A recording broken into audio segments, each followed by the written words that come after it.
Hey everybody, welcome back to Video Episode Tarek and our continuing series on the MiSTer FPGA DE10 Nano project, and you guys cannot stop asking for Nintendo 64 content. I asked for comments asking for what games I should test next, and I got an absolute metric crap ton of them, so that is what we're doing today. It's a little bonus video going into the holiday weekend because I am taking the 3-day weekend off. I don't care what happens in MiSTer Land, it's Labor Day and I don't feel like doing any editing labor. All jokes aside, if something massive happens, I'm sure I'll probably walk into my studio. Before we get too far involved though, do me a huge favor, go down below, hit like and subscribe, and ring that notification bell, definitely helps us out. And if you feel so inclined and want to support the channel, we got a Patreon link down below as well. Slippy Toad's a member, why aren't you? That's not true, I would kick Slippy Toad out, he annoys me. But moving right into Star Fox 64, you guys wanted to see what this looked like on the current core that includes the CPU cache. Now I was going to do a little bit of a setup guide on the cache, but I think I'll leave that to the next video, because it is still kind of experimental, and it's one of those things, if you're testing the core, you've probably already figured out how to use it because you are in Discord. But last time we showed you this game, there were more graphics involved, but it was running maybe at like 8 to 10 frames per second. You're going to see as we get into Star Fox 64 now, it is running at an absolutely amazing frame rate. This is just looking and feeling like Star Fox should outside of the texture filtering, and I still do like the chunky pixels for the most part. I've gotten a lot of comments on that, but tell me down below, are you a pixel fan or are you a filtering fan? But this has become so far compared to the last time we looked at it, and it is all down to the CPU speed. Everyone wanted to see Star Fox 64, and you can see here it's running in such a glorious manner. It is such a fun game, probably my favorite Star Fox of all time, honestly. The one on Wii U was a little bit of a disappointment, but here on the current core, it just feels like you're playing Star Fox because that's exactly what you are doing. Now, if you are using the cache, you do need to adjust it every once in a while to make sure it's running well in certain games, but as far as Star Fox 64 is concerned, you just start playing it and it just starts working. You can get through the first level, move on to the second level. People have gotten pretty far into this game, and people have definitely been beating games on the current core. I know that at least Banjo-Kazooie and Super Mario 64 have been completed. I'm sure other ones are on the way. But again, just moving through the game, you can see in the asteroid field here, everything is rendering as you would expect it to be outside of the texture filtering, and the speed is 100% just there. That is the most fundamental difference between the CPU cache being on and off. The CPU needs the cache to be able to more effectively handle the instruction set, and that is what provides us the speed here. But you'll see on the textures, those pixels are a little big, but it kind of looks right. It's like if the PlayStation 1 had that perspective correct texturing feature implemented versus what it actually had. But like I said earlier, this is just a playable game. You can hop onto your MiSTer, you can play the beta Nintendo 64 core, you can start getting into Star Fox 64, and the best part is, you just have fun. Now, Daikatana is a game that pretty much everyone asked me to test, and I'm really not sure why. The PC version is fun, but the Nintendo 64 version never hit with me. Tell me down below if you were a fan. Unfortunately, you'll see here on the menu screen, as that flag starts to flutter, the game just continues to freeze. You can reset it and it will go a little bit further sometimes, but for the most part, you're just going to freeze right here. Now, some games, if you mash start like it owes you money, you can get into the game bypassing the menus, but at least for Daikatana, it does not seem like that is an option here. Hopefully in the next core update, we might be seeing more footage of this, and I will certainly update you guys if it starts working, but right now, it's just a hard freeze. Now, another awesome 3D platformer, Rayman, that wasn't working in previous cores is now working, and again, the speed is good. The graphics are for the most part decent, but you will see some issues with the text boxes. Basically, all of the characters are not going to come up on screen. You must be using some sort of draw mode or other feature of the RDP that's not yet implemented, because when text actually pops up, it basically just looks like this, a bunch of random characters. But outside of that, playing Rayman works here. All of the speed is there, the controls are natural. It is the Rayman that you remember from the Nintendo 64, although to be entirely honest with you, I never actually played it on that platform, but tell me down below what your favorite Rayman game is, because it's always been a series I've enjoyed, but to be entirely honest with you, the 2D versions that were on the Wii U and beyond are the best Raymans in my opinion. As we get further out into the world, you can see it's colorful, it's bright, there's a few graphical issues, but it's instantaneously recognizable as being Rayman, and the sound is pretty good as well, so go ahead and listen for like 35-45 seconds, but make sure you come back because I got a lot more Nintendo 64 games that just work to show you after that.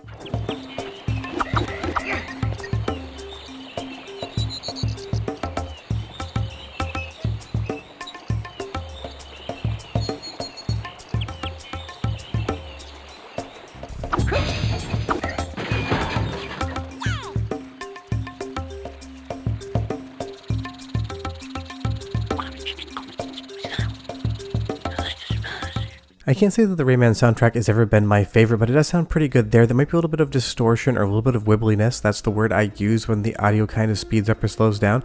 But leave me a comment down below and tell me what you think.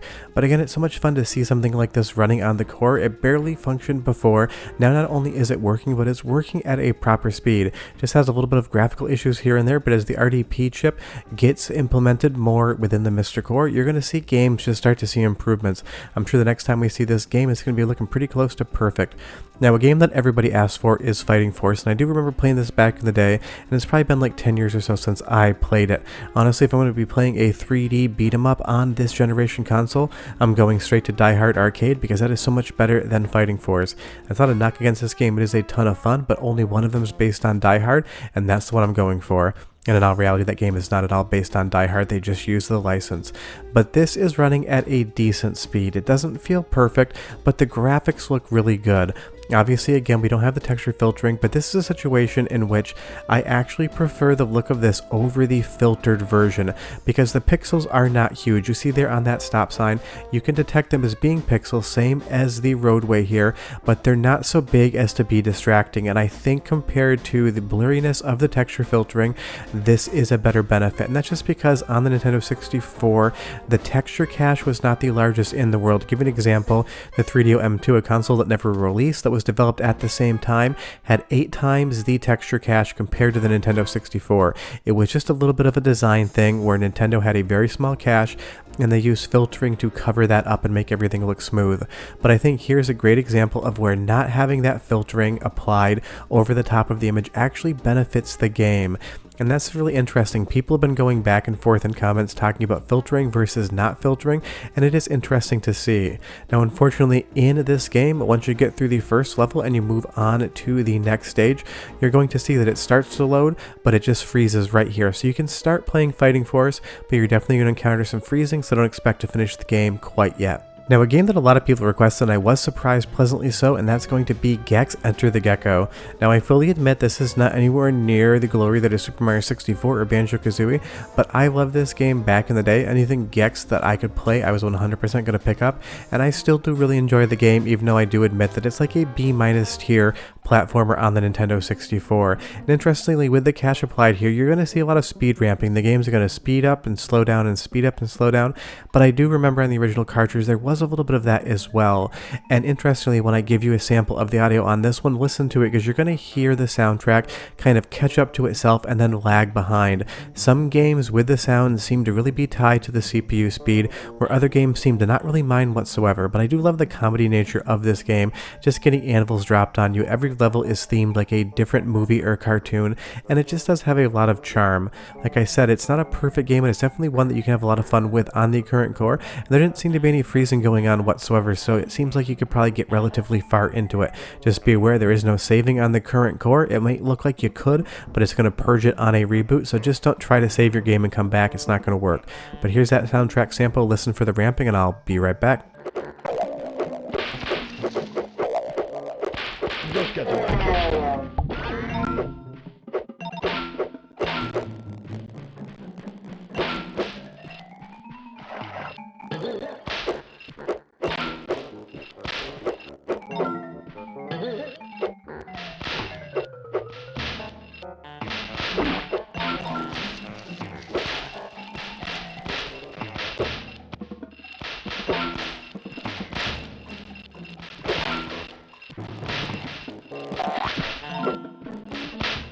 Obviously the audio is not correct, but it is interesting to hear what it is, and I love when Gex dies, he spins around in that bunny suit and comes back to life at the beginning of the level.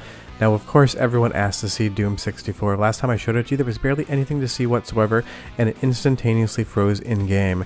You can now get into the game, you can see the maps, you can move forward and backwards, you can navigate around slightly, but you're going to see as we come around the corner what happens. If you just stand in one place, everything seems to be totally fine, but the minute you get up against an enemy and start shooting at him, that's where things are going to get weird. You have the red box right here, but you move a little bit further forward and the game is just going to hard hang right here. So it is playable, it's just not that playable. Now, another game that a lot of people wanted to see was California Speed. I do have this on the Nintendo 64, but what I actually have is an arcade PCB for it as well. We'll talk about that in just a moment. This game is working, you can get through some races, everything seems to be working relatively fine. But here's an example of having no texture filtering that I actually think looks pretty ugly. That's not in any way, shape, or form a critique against the core, it's not supposed to look like this, but when I talk about loving those big chunky pixels, this is a game in which I absolutely hate them and I do not like it whatsoever. There's definitely some graphical issues here, some things not implemented in RDP that are missing. You're going to see some buildings just basically like right here have nothing on the side, it's just a roof, not what it's supposed to look like on real hardware. The good thing is though, the game is running at full speed and this is a ton of fun to play. It's one of my favorite racers on the Nintendo 64 that's not a kart racer. I would say Rush 2 is my favorite and this is probably going to be a close second. But it is a fun game and it's a good example of just pure 3D on the Nintendo 64, and I was glad to see so many people ask for this because I always usually think people have forgotten about California Speed, so I was happy they didn't. If you take a look in the background, you're going to see things clip in and out of existence, but that's just kind of where the core is right now. Some games basically look perfect outside of the filtering, other games don't work whatsoever, but some games are in between, like California Speed here. It looks exactly like you would expect if you don't remember what it used to look like. This does resemble a game, but if you start looking at the edges, seeing all the errors, you start realizing that it breaks down just a little bit, but it's a good technical example of what a game on Nintendo 64 could do in a driving perspective, and it is running, and the last time we tested this, it did absolutely nothing. So going from not working whatsoever to seeing what you see right now is an amazing improvement. That's why I love testing these cores every time they come out, because we can directly compare what used to happen to what currently happens. If you don't own this game and you have a Nintendo 64, I definitely recommend it. You can emulate this on MAME, but if you buy an original arcade board, you can wire up custom controls. But this is what California Speed looks like in its arcade version. A lot of these racing games are brought over to the Nintendo 64, but unfortunately I don't think any single one of them ever translated anywhere near as well as it did in arcades. But that's just me. Now moving on to Chameleon Twist, I love the Alice in Wonderland vibe going on here in the intro, and a lot of people asked for this game as well, and last time it was tested, again, it was a game that just didn't load whatsoever. Now we are in game. This is a very unique platformer. I really like what it does. It can be a little bit difficult to understand and master the chameleon's tongue as far as the movement is concerned, but once you get the hang of that, it's a really nice slower paced platformer. Once you played a little bit too much Banjo-Kazooie or Super Mario 64 and you want something slightly different, Chameleon Twist is 100% here for you to give you a different experience. There were so many experimental games on the Nintendo 64 and this is one of the better ones, and I will say the audio on the current core for this game at least seems to be perfect in my ear, so go ahead and listen for 30 seconds and come back because I still have more games to show you.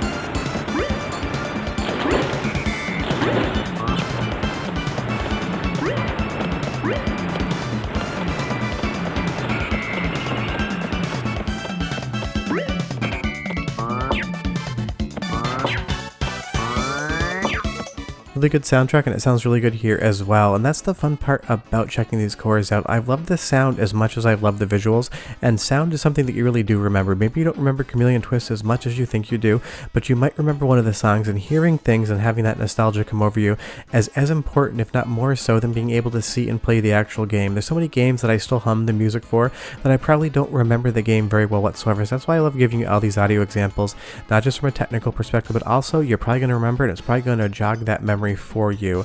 Now of course I have to test the following game, and that's Quest 64. Pretty much every in development core for MiSTer ends up with a meme game. For Saturn that's Virtual Hydlide, and for the Nintendo 64 that's Quest 64. If I didn't talk about this, I'd have an entire Discord angry with me, so everyone who keeps saying Quest 64, I hope you're happy, and Robbie, take the ban off Quest 64 being able to be written, or else I will not talk to you anymore. All jokes aside, this game, it's not a bad game whatsoever. It's an RPG on a system that didn't have that many. It just kind of has the most bland personality ever.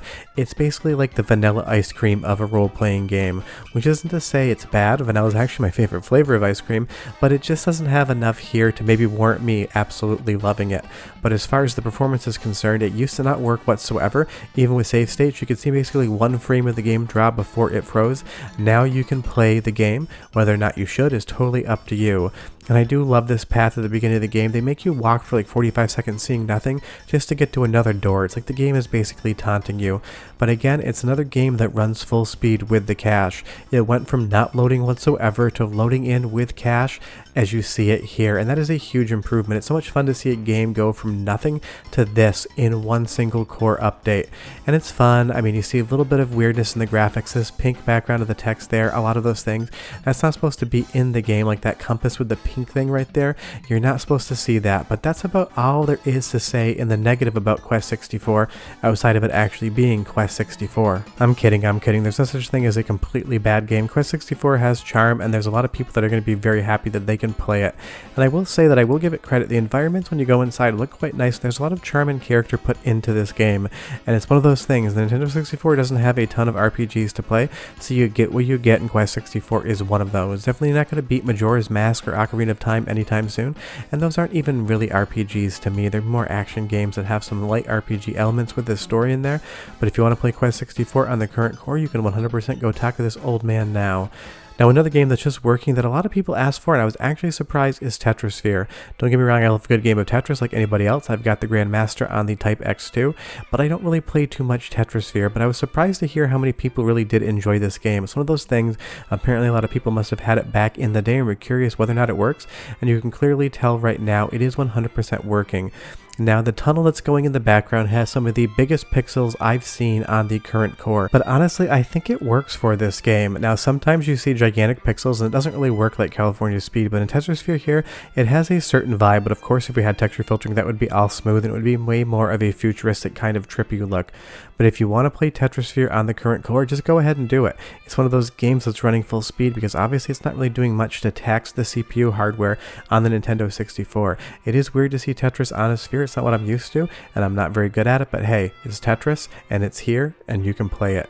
Now, moving on to a beta of a game that never actually released on the Nintendo 64 is Cubivore. One person asked for it, and you're now my favorite person because I do consider this to be one of the best games ever made.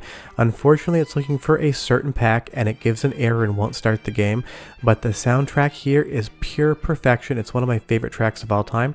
Listen, and I'll be right back.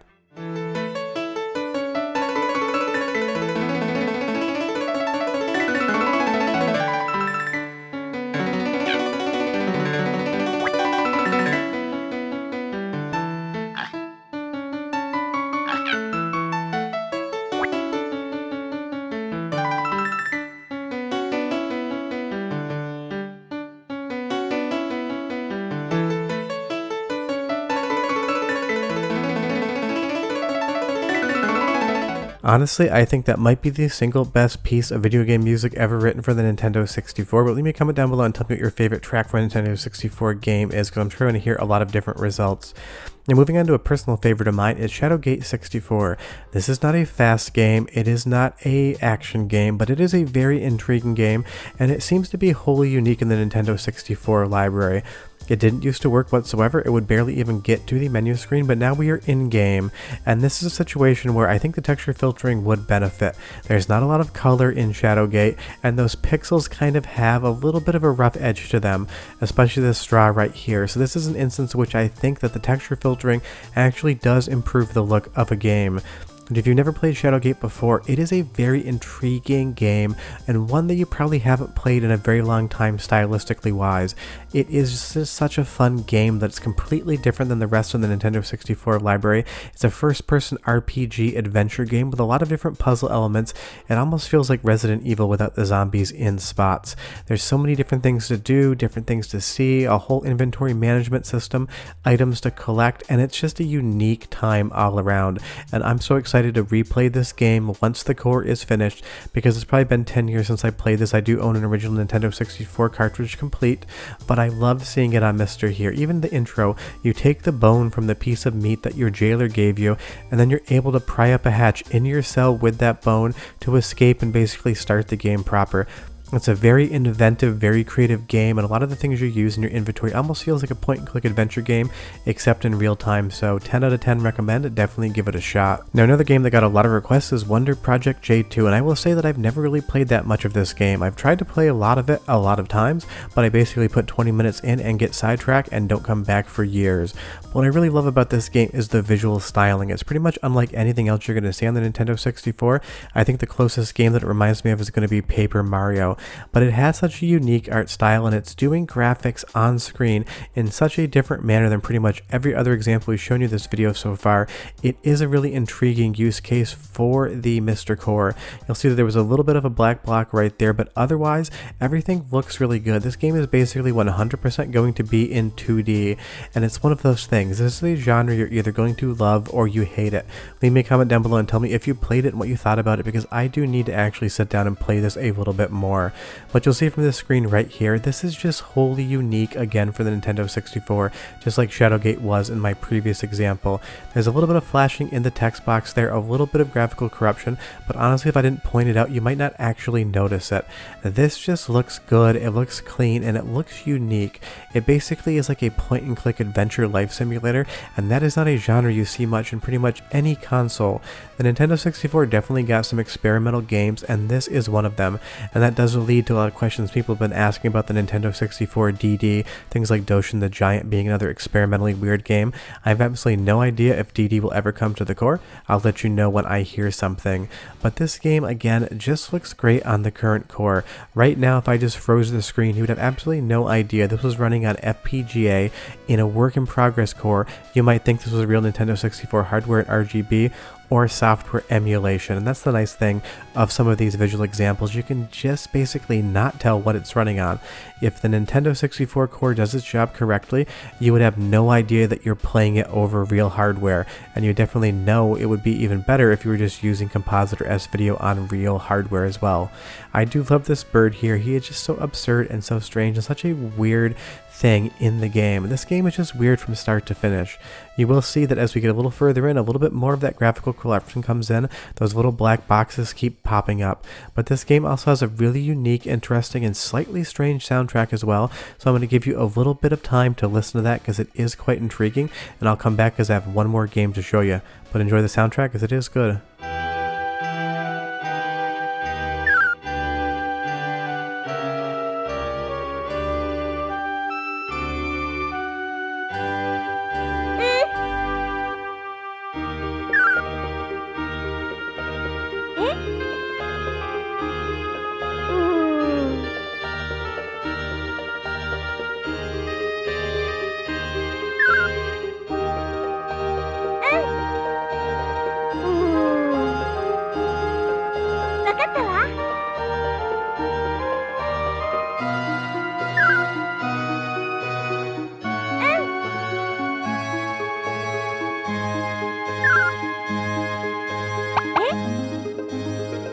Sounds good on the current core, and it is a nice piece of music. Now, a game that a couple different people asked for, and I had to say, what in the hell was that, is Zool. No, not the little demon that chases Chupa Chups around on a 2D screen from Europe, a 3D game from Japan.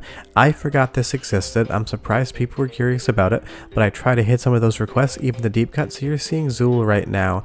I really don't know what else to tell you. It is in Japanese. Good luck playing this game if you don't speak the language, but it is another game that gives some really good examples of what pure 2D looks on the Nintendo 64. Because this console was so known for its 3D games, seeing something running in pure 2D is a lot of fun, and as far as the graphics are concerned, I'm not familiar with this game whatsoever, but I don't see anything on the screen that is confusing me. But it's fun to get a request for a game that I forgot exists, and sometimes people leave me comments asking me what I think of certain games, and I have to respond back, hold on, I'll Google that, because either I forgot it existed, or I didn't know it ever existed in the first place. It's fun to always be reminded that there's these experiences to be had that I don't know about. But short of that, that's the current situation with the core going into Labor Day. If you're in the US, have a great long weekend. If you're anywhere else in the world, you probably get a lot of vacation time that we don't get, but have a great weekend all the same. And definitely leave me some comments down below and tell me what you want me to see test next. There's still some games that do work on the current core that I can do one more testing video on sometime next week if we haven't seen a core update as of then. But short of that, Nintendo 64 is shaping up great. You can play it today, and I highly recommend you do so. I'll see you guys next time. Happy holidays. Bye-bye.